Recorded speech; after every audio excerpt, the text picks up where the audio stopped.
காதல் என்னும் உணர்வை மையமாக கொண்டு சுவாரஸ்யமான திரைக்கதை அமைப்புடன் ரசிகர்களை கவரும் வகையிலான திரைப்படங்கள் எல்லா காலங்களிலுமே வெளியாகின்றன. அப்படி திரைக்கு வருகின்ற எல்லா படங்களையுமே ரசிகர்கள் ரத்தின கம்பளம் போட்டு வரவேற்பதில்லை. சில படங்களை மட்டுமே வரவேற்கின்றனர். வெகு சில படங்களை மட்டுமே காலங்கள் கடந்தும் கொண்டாடுகின்றனர். அந்த வகையில் 80களில் காதலில் மூழ்கி திளைத்த இளைஞர் பட்டாளத்தை பரவசத்துடன் கொண்டாடச் செய்த திரைப்படம் டி. ராஜேந்தரின் உயிருள்ளவரை உஷா.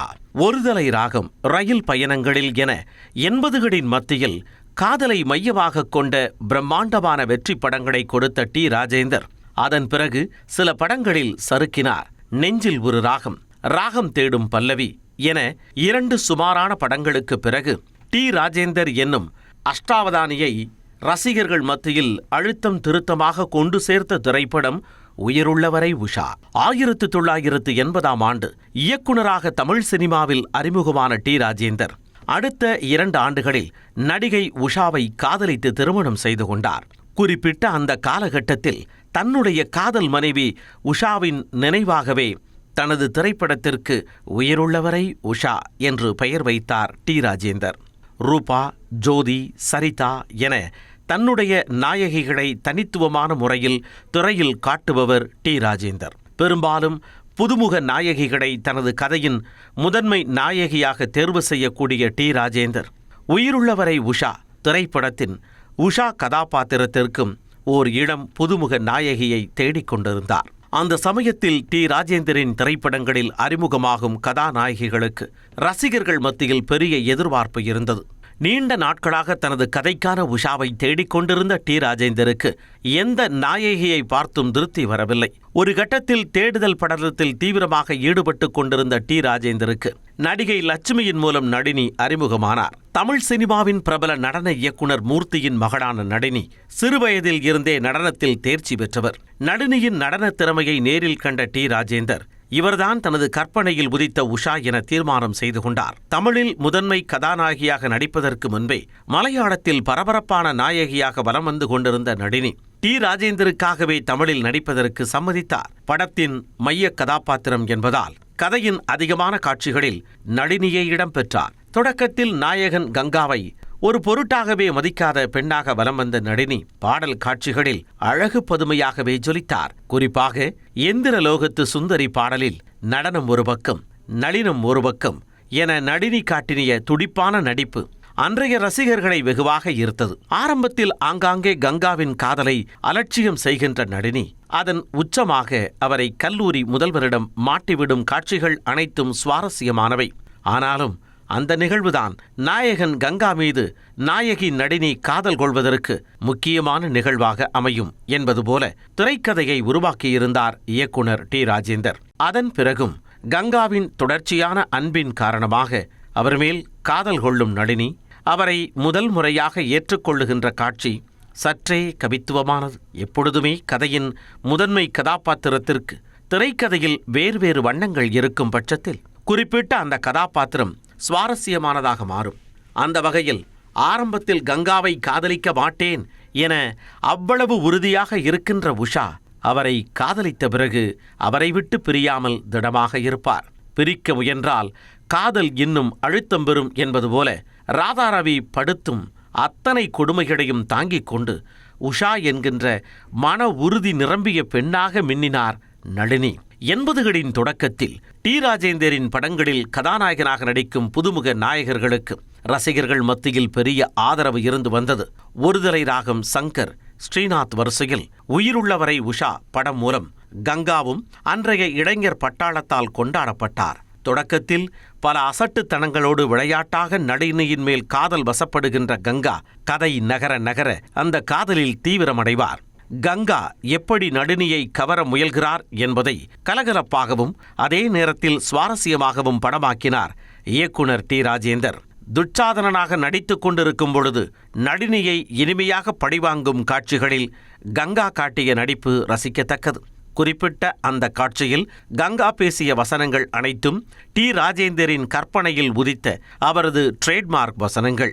நளினியை நினைத்து பரவசப்படுவதாகட்டும், அவரை நினைத்து மனதில் காதல் கோட்டை கட்டுவதாகட்டும், பின்பு பிரிவால் வாடுவதாகட்டும் என பல காட்சிகளில் அழுத்தமான நடிப்பை வெளிப்படுத்தி வழக்கமான டிஆரின் காதல் பித்து பிடித்த நாயகனாக ரசிகர்களின் பாராட்டை பெற்றார் கங்கா.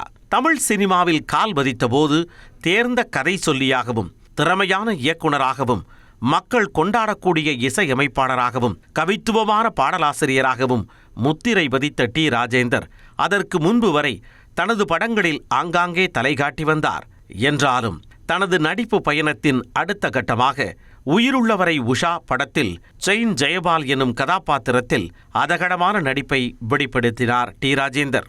ஆரம்பத்தில் டி. ராஜேந்தருக்கு நடிக்கின்ற எண்ணம் கிடையாது. அதனால் செயின் ஜெயபால் கதாபாத்திரத்தில் நடிப்பதற்காக ரஜினிகாந்தையே அணுகினார். டிஆர் கூறிய கதையும் செயின் ஜெயபால் கதாபாத்திரமும் ரஜினிகாந்திற்கு மிகவும் பிடித்திருந்தன. ஆனால் 1983 ஆண்டு காலகட்டத்தில் தமிழ் சினிமாவின் சூப்பர் ஸ்டாராக வளர்ந்துவிட்ட ரஜினிகாந்த் பெரிய நிறுவனங்களின் படங்களில் மட்டுமே நடிப்பது என்பதில் உறுதியாக இருந்தார். அதனால் டி. ராஜேந்தர் படத்தில் ரஜினிகாந்தால் நடிக்க முடியாமல் போனது. ரஜினி தன் படத்தை நிராகரிக்கவே சோர்ந்து போன டி. ராஜேந்தர் ஒரு கட்டத்தில் செயின் ஜெயபால் கதாபாத்திரத்தில் தானே நடிப்பது என முடிவு செய்தார். ரசிகர்களால் கொண்டாடப்பட்ட குறிப்பிட்ட அந்த கதாபாத்திரத்தை எழுதிய போதே ரஜினிகாந்தின் அசல் மேனரிசங்களோடு உருவாக்கி இருந்தார். ஆனால் அதன் பிறகு அந்த கதாபாத்திரத்தில் தாமே நடிக்கப் போகிறோம் என்றதும் அதையெல்லாம் தன்னுடைய பாணியில் மாற்றிக்கொண்டார் டி. ராஜேந்தர். பின்னாட்களில் டி. ராஜேந்தர் சண்டை போடும் ஸ்டைலுக்கென தனி ரசிகர் பட்டாளம் உண்டானது. அந்த பெரும் ரசிகர் பட்டாளத்திற்கு வித்திட்ட திரைப்படம் உயிருள்ளவரை உஷா. படத்தில் தீவிரமாக எதிராளிகளை பறந்து பறந்து அடித்து பந்தாடுகின்ற டி. ராஜேந்தர் சண்டைக்கு நடுவே சில எதுகை மோனையான வசனங்களை பேசிவிட்டே பிறகு அடிப்பார். அனல் பறக்கும் சண்டை காட்சிகளுக்கு மத்தியில் டி. ராஜேந்தரின் கலகலப்பான அதே நேரம் ஸ்டைலான வசனங்கள் அவரை பெரிய மாஸ் ஹீரோவாக காட்டின. பின்னாட்களில் வாடாயம் மச்சி வாழக்கா பச்சி என பல படங்களில் அதகடம் செய்த டிஆரின் ஃபைட் பஞ்ச் வசனங்களுக்கு அழுத்தமான அடித்தளத்தை அமைத்துக் கொடுத்த திரைப்படம் உயிருள்ளவரை உஷா. அந்த காலகட்டத்தில் காதலுக்காக தங்களது வாழ்க்கையை தியாகம் செய்து கொள்ளும் சூப்பர் ஹீரோக்கள் மீதும் ரசிகர்களுக்கு ஒருவித இனம் புரியாத ஈர்ப்பு இருந்தது, என்றும் இருக்கிறது.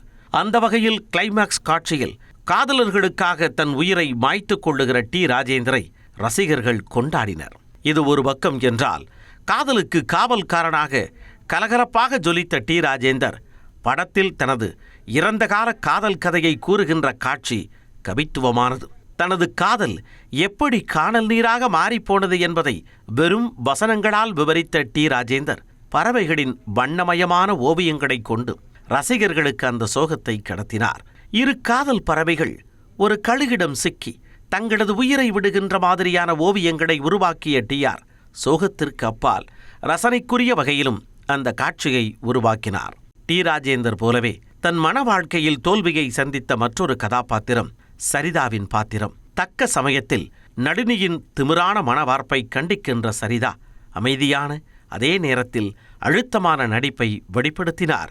தனது வாழ்க்கையைப் போல தன் தங்கையின் வாழ்க்கை ஆகிவிடக்கூடாது என்பதில் உறுதியாக இருக்கும் சரிதா சரியான நேரத்தில் நளினியின் காதலுக்கு உதவும் பாத்திரமாகவும் சிறப்பான நடிப்பை வெளிப்படுத்தினார். 80களின் மத்தியில் இளம் வில்லனாக தன்னுடைய தந்தை எம். ஆர். ராதாவைப் போல பேசி நடித்து மிரட்டியவர் ராதாரவி. உயிருள்ளவரை உஷா ராதாரவியின் நீண்ட நாள் வில்லன் பயணத்திற்கு நல்லதொரு தொடக்க புள்ளியாக அமைந்தது. டி. ராஜேந்தர் ஆதரவு தருகிறார் என்பதற்காகவே நளினி கங்கா காதலை பிடிவாதத்துடனும் மூர்க்கத்தனத்துடனும் எதிர்க்கின்ற ராதாரவி இறுதி வரையிலும் அதே போக்கை கடைபிடித்து கதாபாத்திரத்திற்கு அழுத்தம் சேர்த்தார். ராதாரவி தவிர டிஆரின் ஆஸ்தான நடிகரான வெண்ணிறை ஆடை மூர்த்தி வழக்கமான கல்லூரி பேராசிரியராக கலகலப்பான நடிப்பை வெளிப்படுத்தினார். கவுண்டமணி, எஸ். சந்திரன், இடிச்சபுலி செல்வராஜ் என பெரிய நகைச்சுவை பட்டாளம் ஆங்காங்கே காட்சிகளை கலகலப்பாக்கியது. தனது ஒவ்வொரு படத்திலும் இசை மூலம் தனக்கென பெரும் ரசிகர் பட்டாளத்தை உருவாக்கிக் கொள்ளும் டி. ராஜேந்தர் உயிருள்ளவரை உஷா திரைப்படத்திலும் அதனை தொடர்ந்தார். கட்டடிப்போம் கட்டடிப்போம், இந்திரலோகத்து சுந்தரி, மோகம் வந்து என எஸ்.பி. பாலசுப்பிரமணியத்தின் குரல் டி. ராஜேந்தரின் வரிகளை அடுத்த கட்டத்திற்கு நகர்த்திச் சென்றன. படத்தில் 2 சோகப் பாடல்களுக்கான சூழ்நிலைகளை உருவாக்கினார் டி. ராஜேந்தர். ஒரு பாடலை பழம்பெரும் பாடகர் டி.எம். சௌந்தரராஜன் பாட, மற்றொரு பாடலை கே.ஜே. யேசுதாஸ் பாடினார். 2 பாடல்களில் கே.ஜே. யேசுதாஸ் பாடிய வைகை கரை காற்றே நில்லு பாடல் காலம் கடந்தும் இன்றைய இளம் தலைமுறைகளாலும் கொண்டாடப்படுகிறது. பாடல் காட்சிப்படுத்தப்பட்ட முறையை விட யேசுதாஸின் சொக்க வைக்கும் குரலுக்காகவும் டி. ராஜேந்தரின் ஆழமான வரிகளுக்காகவும் வைகைக்கரை காற்றே நில்லு பாடல் வரும் காலங்களிலும் கொண்டாடப்படும். மனதை உருக வைக்கும் காதல் காவியங்களை அற்புதமான இசை மற்றும் பாடல்களுடன் குழைத்து கொடுப்பவர் டி. ராஜேந்தர். அந்த வரிசையில் காதல் எனும் உணர்வு வந்த பிறகு காதலர்கள் எவ்வளவு மன உறுதியுடன் அந்த காதலை காப்பாற்ற போராடுகிறார்கள் என்பதை சுவாரஸ்யமாக கூறிய திரைப்படம் உயிருள்ளவரை உஷா. காதல், சண்டை, நகைச்சுவை என கமர்ஷியல் அம்சங்களை சரியான விகிதத்தில் கலந்து கொடுக்க ஆரம்பித்த டி. ராஜேந்தருக்கு முக்கியமான திரைப்படமாக அமைந்த உயிருள்ளவரை உஷா தமிழை தாண்டி தெலுங்கிலும் கொண்டாடப்பட்டது. தெலுங்கில் பிரேமசாகரம் என டப் செய்து வெளியிடப்பட்ட உயிருள்ளவரை உஷா அன்றைய தேதியில் மொழி தாண்டி காதல் எனும் உணர்வை கொண்டாடுகின்ற அத்தனை காதலர்களாலும் விரும்பி பார்க்கப்பட்டது. அந்த வீரியம் குறையாமல் இன்றளவும் ரசிகர்கள் உயிருள்ளவரை உஷா படத்தை கொண்டாடுகிறார்கள். ரசிகர்கள்